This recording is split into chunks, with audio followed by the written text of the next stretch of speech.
This episode is brought to you by Sterling Soap Company. How often do you think about your soap? Well, if you answered, not much, maybe you should.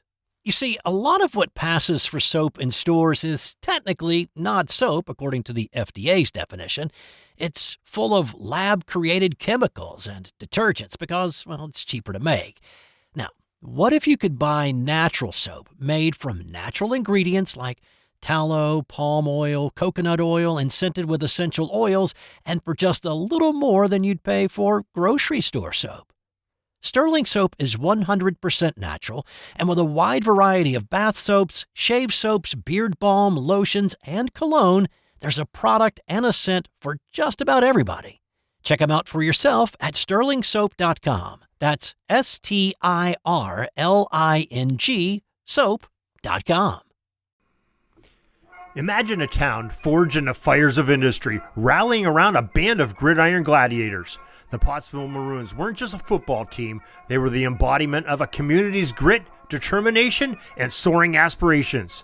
In 1925, they clawed their way to the pinnacle of professional football, only to have it all ripped away in a controversy that still echoes throughout the halls of the NFL. A new book is out that tells the complete story of the Pottsville Maroons. It's titled Marooned: The Rise, the Fall, and the Redemption of the NFL's Pottsville Maroons. Maroon plunges you into the heart of this captivating saga with the roar of the crowd where it mingles with the clang of the coal mines. Authors Jeffrey Payne and Darren Hayes chronicled this team's rise from the humble beginnings to the gridiron dominance and everything in between. Experience the thrill of victory as the Maroons conquer their rivals. Their every triumph a testament to the small town spirit conquering the big city odds. And the fall, and of how they get the redemption and try to get their championship back. It's all covered in Maroons, and you have a unique opportunity to win an autographed copy from Sports History Network and Pigskin Dispatch. The details are found for this contest at sportshistorynetwork.com, your headquarters for sports yesteryear.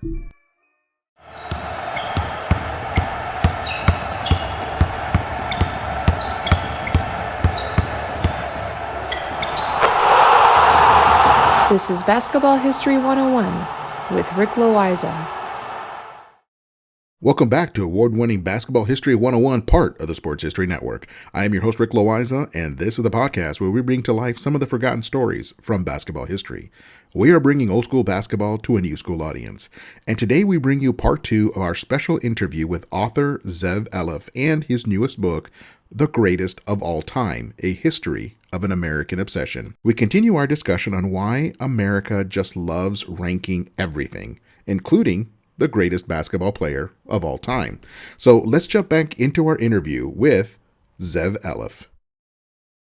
And as and I was going to say, just kind of going back to one of the things you said, I happen to live in the Nashville area, and we have the Country Music Hall of Fame and the Songwriters Hall of Fame right here in town, which kind of makes you, because with both of those being such artistic, almost so difficult to, I mean, you could probably measure it in terms of sales and downloads and things like that, but but I struggle even more in terms of the art world or in artistic endeavors to say who's the greatest. Like, let's just appreciate that. How do you commodify it? Well, the Beatles actually didn't like greatness, because greatness in the 1960s meant your father's greatness, and they wanted no part of that. They were part of a younger generation.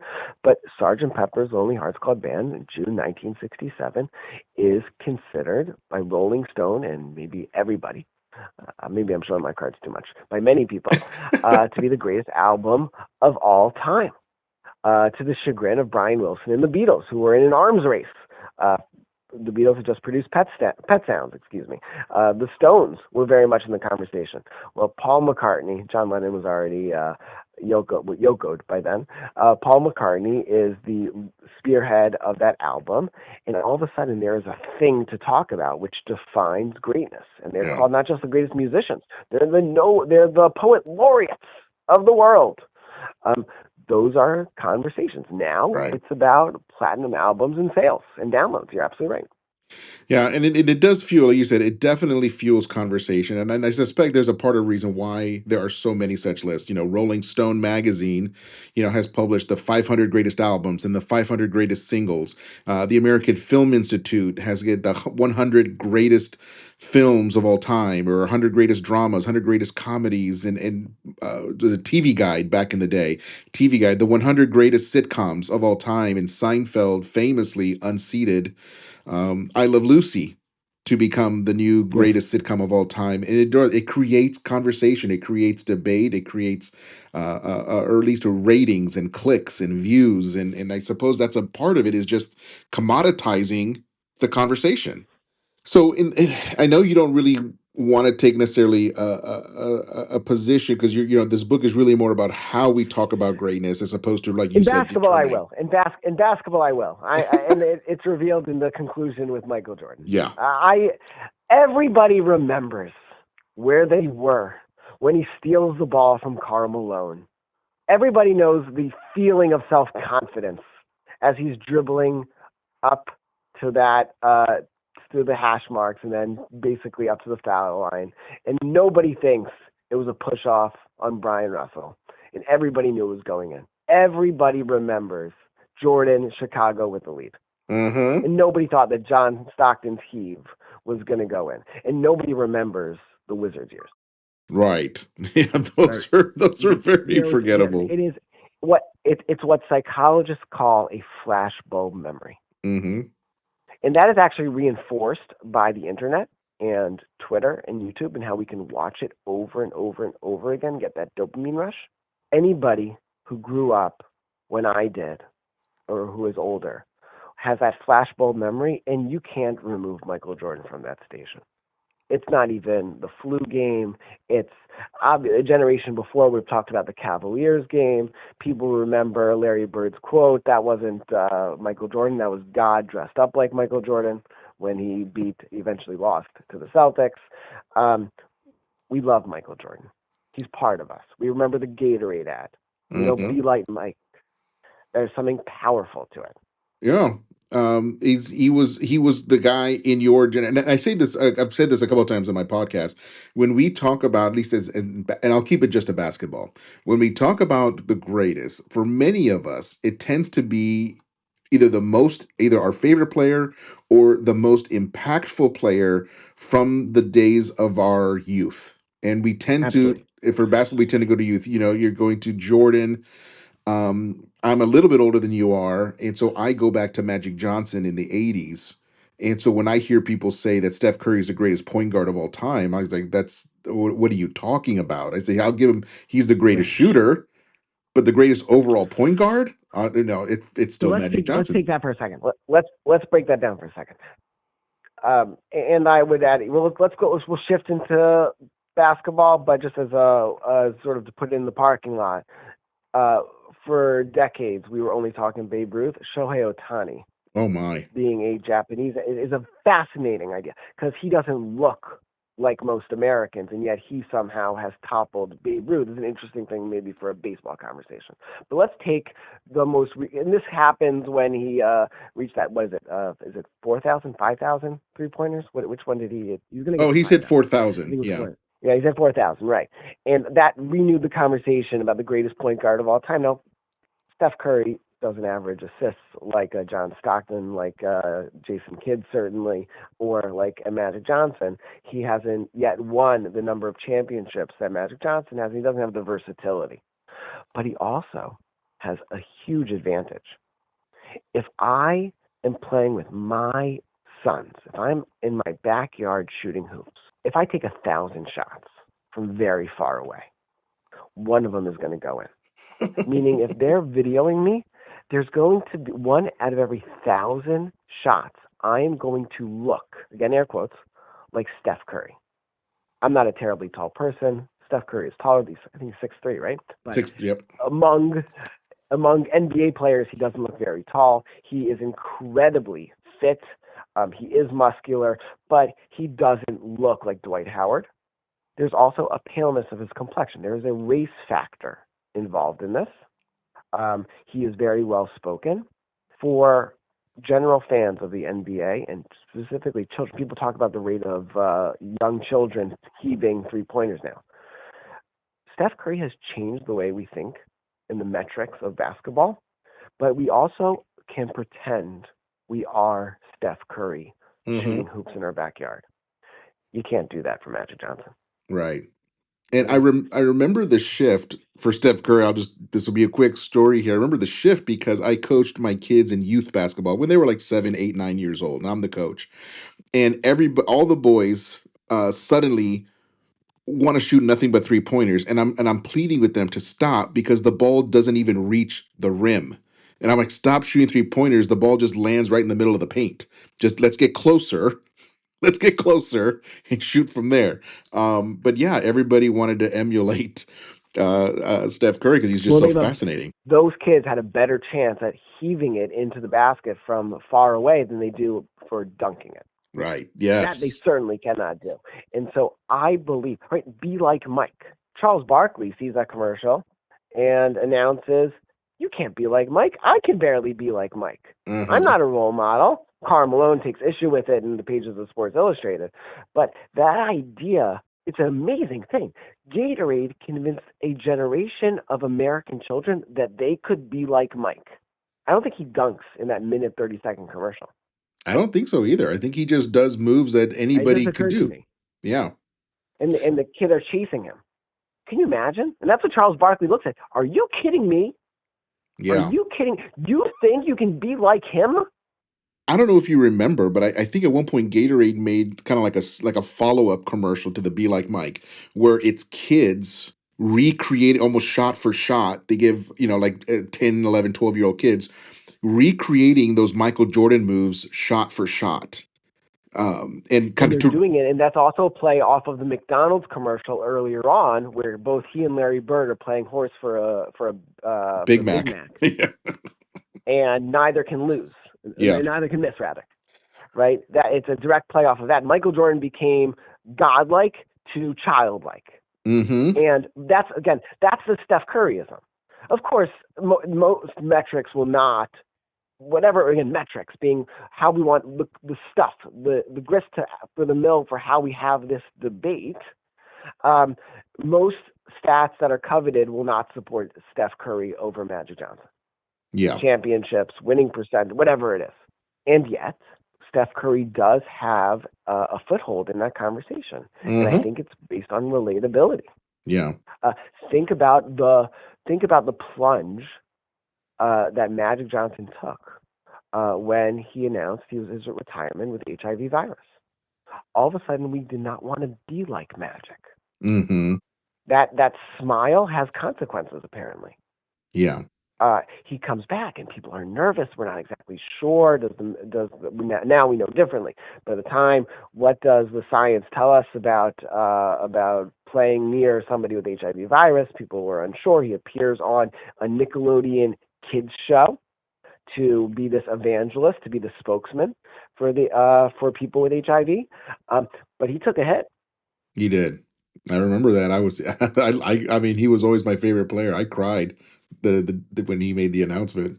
I was 17 years old. You and Larry Bird. I'd like to, in kind of starting to kind of wrap up this conversation, I wanted to ask a question in terms of looking forward, because it seems to me that certain players kind of disappear from that conversation of the greatest as those people disappear. And here's what I mean. Like, people don't talk about Russell and Chamberlain as much because most of the people that watch them play live are no longer around. So as we talk about Jordan and we go forward, let's say another generation, another 20 to 30 years, when there are fewer and fewer people who witness Jordan live, how does the conversation change then, or how do you see it changing? Well, as you point out, the internet has created this live stream of Michael Jordan. People who didn't watch him can watch those games from beginning to end, right, from buzzer to buzzer.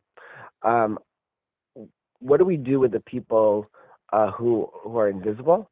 Well, let me share one person who I don't think anybody considers to be the greatest of all time, is Grant Hill.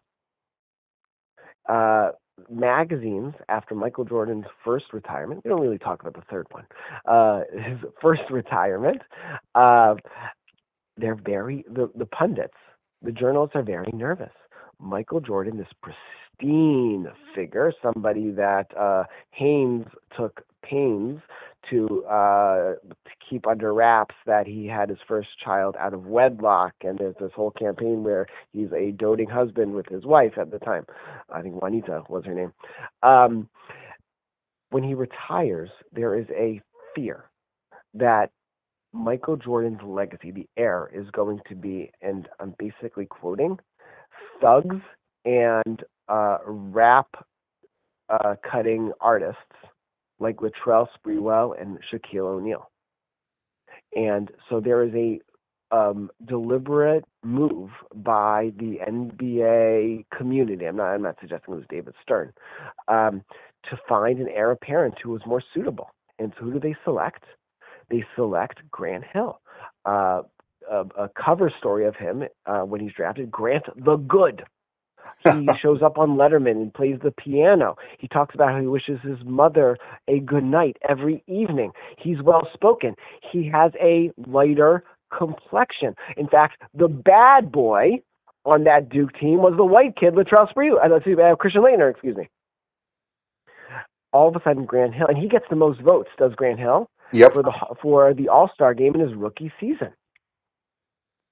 Grant Hill becomes the heir apparent to become the next great basketball player.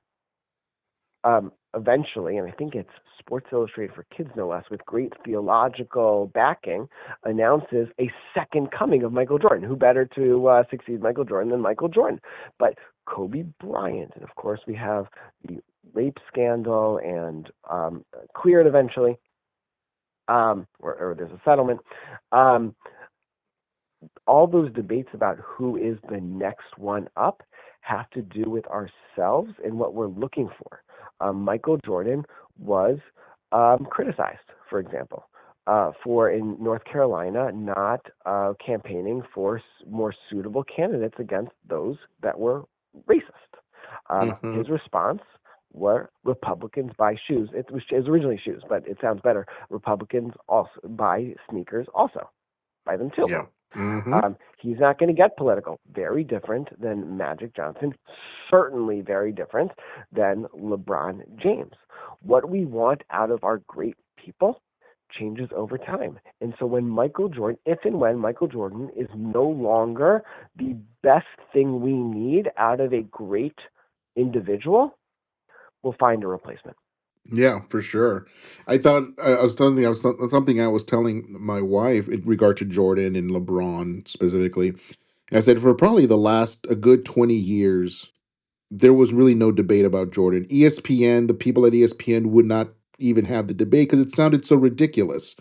I said the fact that LeBron has even got a foothold into the conversation speaks volumes. Well, he plays so differently, right? Kobe Bryant won one fewer championship and he modeled his game. He's not a change maker. He was a second coming of Michael Jordan. Look at that fadeaway. It's exactly the same. Look at the dunks. We don't greatness is not defined in can you reproduce what has already come about previously. It's can you change the game? And I think it was a couple months ago, maybe a year ago, where LeBron James credited Steph Curry. Steph Curry has changed the game more than I have. Yeah. Why? Because most people can't do. Nobody. Maybe with the exception of Anthony Edwards, if you watched the game last night, can do what LeBron James can do. But I can pretend, I can fake it 1 every 1,000 times. I can look like Steph Curry. Yeah, if you edit it down to all your makes, then you look as good as Curry. Right. Oh, I'm not, without a question. I'm not even close. There's not even, I don't come up to his ankles.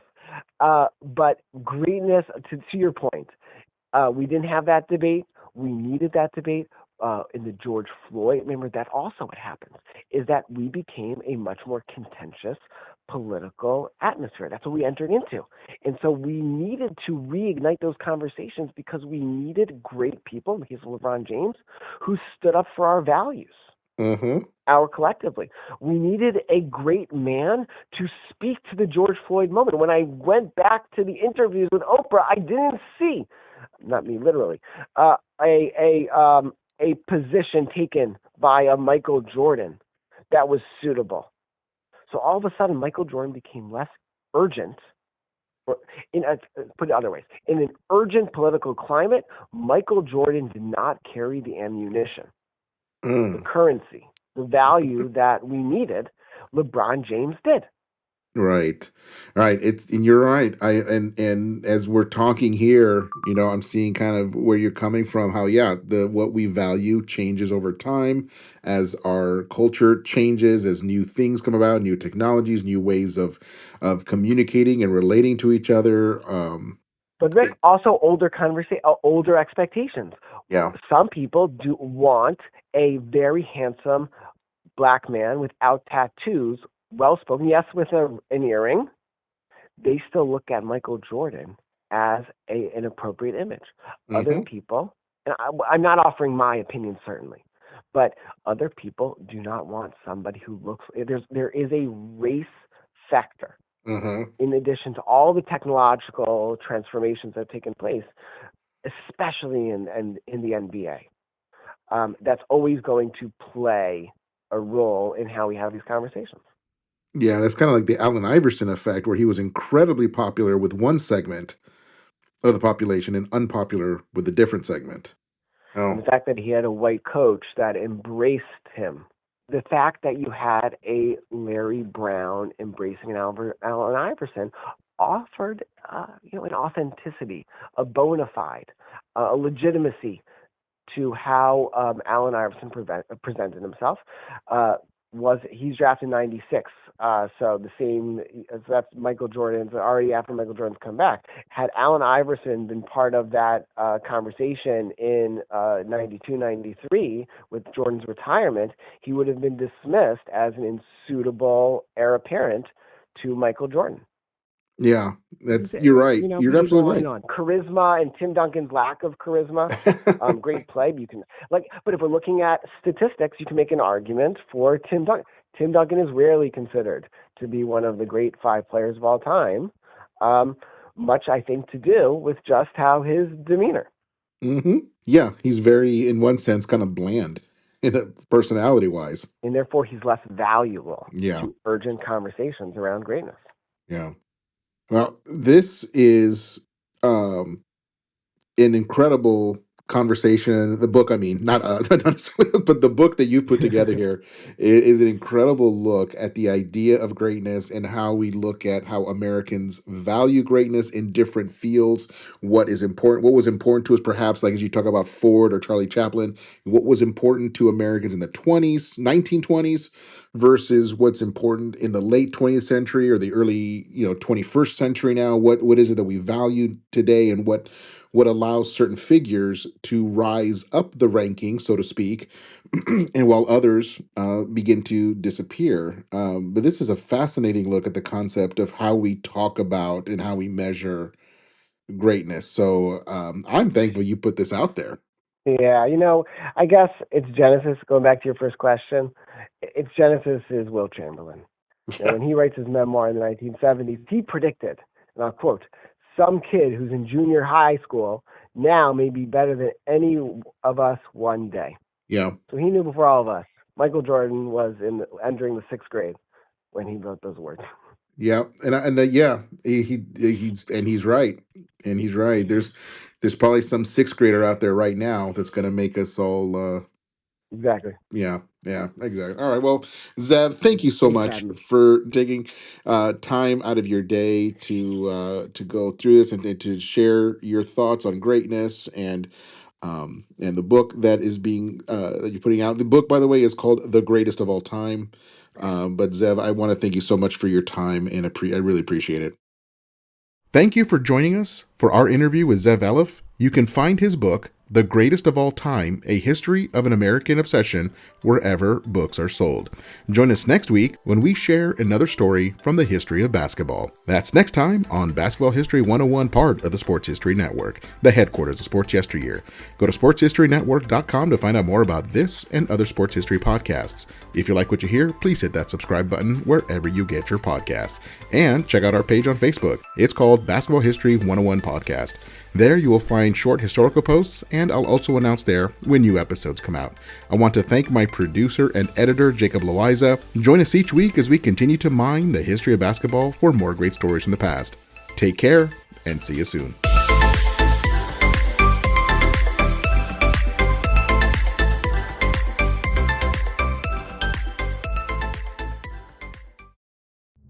The heel gets the heat. The babyface gets the cheers. But the jobber gets, well, the job done. And speaking of jobbers, Barry Horowitz wasn't there to win titles. He was there to build them. By selling every move, every storyline, and every new star that stepped into the ring. He was the secret sauce.